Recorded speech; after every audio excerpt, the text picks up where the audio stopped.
Joint director অফিচত আমি কৰ্মবিৰতি কৰি আছোঁ কাৰণ আমাৰ ন্যায্য দাবীৰ কাৰণে আমি মাননীয় স্বাস্থ্যমন্ত্ৰীক সমকামৰ মৰ্যাদাটো বিচাৰিছোঁ, স্পেচ স্কেল বিচাৰিছোঁ, আমাৰ পাবলগীয়া গেছুৱতী আৰু ৰিটায়াৰৰ সময়ত আমি যাতে এককালীন এটা 40-ৰ পৰা 50 লাখ পাওঁ তেওঁৰ বাবে আমি অনুৰোধ জনাইছোঁ। কাৰণ আমাৰ যিখিনি NSM কৰ্মী আজি 2006 চনৰ পৰা কাম কৰি আছে, গতিকে তেওঁলোকৰ ন্যূনতম সামান্য দৰমহাৰে চলিব নোৱাৰা হৈছে। আমাৰ ল'ৰা ছোৱালীকে আদি কৰি ঘৰ চলাব নোৱাৰা অৱস্থা হৈছে। সেয়েহে আমি কাটৰ অনুৰোধ কৰিছোঁ তেখেতে যাতে আমাক এই ন্যায্য দাবীখিনি মানি লয়, কাৰণ তেওঁ বহুত মানুহকে সহায় সহযোগিতা কৰিছে, ন্যায়ৰে বহুত কাম কৰিছে। গতিকে যাতে আমাক অন্যায় নকৰি আমাকো যাতে ন্যায় দিয়ে, সমকামৰ দৰমহাটো দিয়ে আৰু স্কেল পেটো দিয়ে। আমাৰ যিখিনি দাবী আমাৰ ঘোষণা কৰি আছে আমাৰ NSM কৰ্মীখিনি, তেওঁ যাতে অতি শীঘ্ৰে মানি লয়। তেওঁ আমাৰ অভিভাৱক, তেওঁ আমাক এইখিনি কাম কৰোঁতে বেছি সময় নালাগে, তেওঁ 1 ছেকেণ্ডতে এইখিনি কাম চকুমুজীয়া কৰিব পাৰিগে।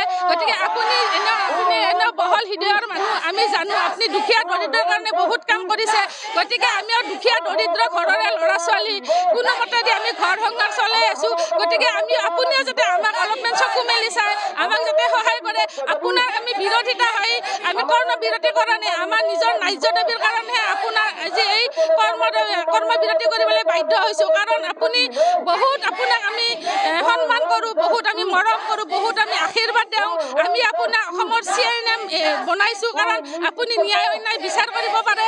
আপোনাৰ নিচিনা তীক্ষ্ণ মুখ্যমন্ত্ৰী আৰু আমি দেখা নাই। সেয়েহে আপোনাৰ ওচৰত আমি বিশেষ অনুৰোধ কৰি আমাৰ NSM কৰ্মীসকলক যাতে আপুনি যিখিনি দাবীৰ কাৰণে কৰ্মবিৰতি কৰি আছে সেইখিনি যাতে আপুনি অতি শীঘ্ৰে দূৰ কৰি দিয়ে, তাৰ বাবে আপোনাক আমি চৰণত ধৰি সেয়া জনাইছোঁ। আপুনি যাতে আমাক এইখিনি কৰি দিয়ে। আমাৰ ৰাষ্ট্ৰীয় স্বাস্থ্য মিছন অসমৰ অধীনত কৰ্মৰত কৰ্মচাৰীসকলে সমগ্ৰ অসমতে জৰুৰীকালীন সেৱাসমূহ বাদ দি পেলাই কৰ্মবিৰতি পালন কৰিছে আৰু এনেকৈ ওলাই আহি ধৰ্মঘটত বহিছে। এয়া হৈছে বিগত 2টা দশকৰ প্ৰতিফলন, যি আমাৰ প্ৰতাৰণাৰ ফলশ্ৰুতি। মাননীয় মুখ্যমন্ত্ৰী মহোদয় তেওঁ দীৰ্ঘদিন ধৰি অসমৰ স্বাস্থ্যমন্ত্ৰী হিচাপে কৰ্মৰত হৈ আছিলে আৰু বিজেপি চৰকাৰ শাসনলৈ অহাৰ পূৰ্বতে তেওঁ কৈছিলে যে ৰাষ্ট্ৰীয় স্বাস্থ্য মিছন অসমৰ অধীনত কৰ্মৰত কৰ্মচাৰীসকল বিকশিত অসমৰ সেনানী, আৰু এই সেনানীসকলৰ কাৰণে তেওঁ ৰূপৰেখা প্ৰস্তুত কৰি ৰাখিছে। সেই অনুসৰি এই কৰ্মচাৰীসকলক নিয়মীয়াকৰণ নকৰালৈকে তেওঁ 7ম দৰমহা আয়োগৰ অধীনত সমদৰমহা প্ৰদানৰ প্ৰতিশ্ৰুতি দিছিলে। কিন্তু আমি দেখা পাইছোঁ যে আজি 10 বছৰ হ'ব ৰৈছে, কিন্তু তেওঁ প্ৰতিশ্ৰুতি পালন কৰা নাই। এই মঞ্চৰ পৰাই, প্ৰতিবাদস্থলীৰ পৰাই আমি তেখেতক আজি আকৌ এবাৰ সোঁৱৰাই দিব খুজিছোঁ, তেওঁ পূৰ্বৰ প্ৰতিশ্ৰুতি পালন কৰক। আমাৰ কৰ্মচাৰীসকলক 7ম দৰমহা আয়োগৰ অধীনত সমকামৰ বাবে সমদৰমহা প্ৰদান কৰক আৰু নিয়মীয়া পদত নিযুক্তিকৰণৰ কাৰণে ব্যৱস্থা গ্ৰহণ কৰক। আমাৰ এই দাবী ন্যায্য দাবী।